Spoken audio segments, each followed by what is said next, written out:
Bonjour, je me présente Martin Saint-Jean, je travaille depuis 10 ans chez Gauthier Marine. Je voudrais vous présenter un bateau Crestliner, le Kodiak 1800. Ici sur le côté, les tôles sont pliées. Souvent les autres bateaux sont lisses. Fait que ce qu'il va faire, il va donner beaucoup plus de résistance à notre aluminium sur le côté. Ce qui est important de savoir de ce bateau-là, c'est un bateau qui n'a aucun rivet. C'est un bateau qui est soudé. Si on regarde ici en dessous, il y a une braquette qui est ici. Les tôles sont embarquées une dans l'autre comme ça et c'est soudé chaque côté. Disons que je prendrais une carte d'affaires. On voit que la carte est molle. Si on plie la tôle comme ça, on va lui donner beaucoup plus de résistance à la tôle. Fait que c'est ce qui fait qu'on a un produit beaucoup plus solide que d'autres produits qui existent sur le marché. Si on regarde le degré du bateau ici, c'est que c'est un bateau qui va vraiment fendre la vague comparativement à d'autres bateaux qui vont aller taper dans la vague. Aussi, on a un rebord ici qui fait que l'eau va vraiment casser la vague pour empêcher l'eau de monter aussi ici, chaque côté. Il vient avec un 60 force Honda et c'est le plus silencieux sur le marché et le plus économique sur l'essence. Fiabilité Honda, on ne se trompe pas, juste le nom le dit. Ça vient avec une tank à gaz de 72 litres d'essence, fait qu'on a une grosse consommation d'essence. Fait qu'on est capable de faire des grosses journées de 2 jours de pêche sans être obligé d'aller chercher du gaz.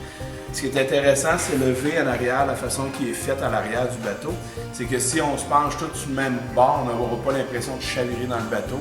On va se sentir vraiment en sécurité. Ce bateau-là vient aussi avec une toile de transport. Fait que j'ai une toile. On s'entend que les toiles de transport, habituellement, ils ont tous des boutons à pression.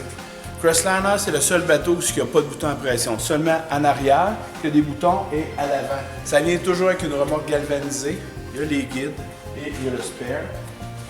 Aussi, tapis de vinyle à l'intérieur.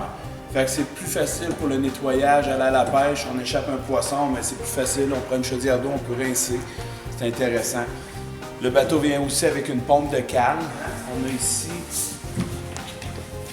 a aussi le vivier ici qui a quand même une bonne capacité pour mettre les gros poissons. Parce que dans le Crestliner, on se trompera pas, les gens qui ont des Crestliner prennent du gros poisson. Et puis aussi, on a du rangement ici à l'avant qui est communicant. Voici la toile de transport qui est dedans.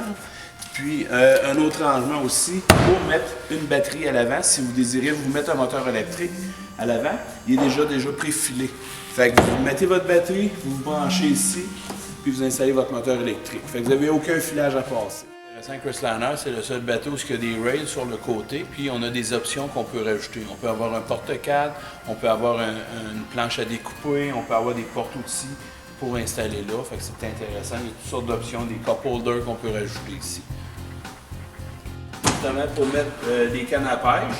Ce qui est intéressant des coffres aussi, ce coffre-là se barre. Fait que vous pouvez laisser votre stock à pêche sans vous le faire voler. Aussi sur le côté du bateau, on a des portes-cannes à pêche qu'on peut les laisser là. Fait que si on va à la pêche, on veut juste les serrer vite, on les met là. Le bateau Crestliner, c'est un bateau plus haut de gamme comparativement aux autres bateaux. Fait que c'est un bateau qu'on achète, on achète un, mais on l'achète pour la vie souvent. Fait que s'il n'arrive pas d'avarie à l'eau, ben tout va bien, vous allez l'avoir pour le restant de vos jours si vous voulez. Merci.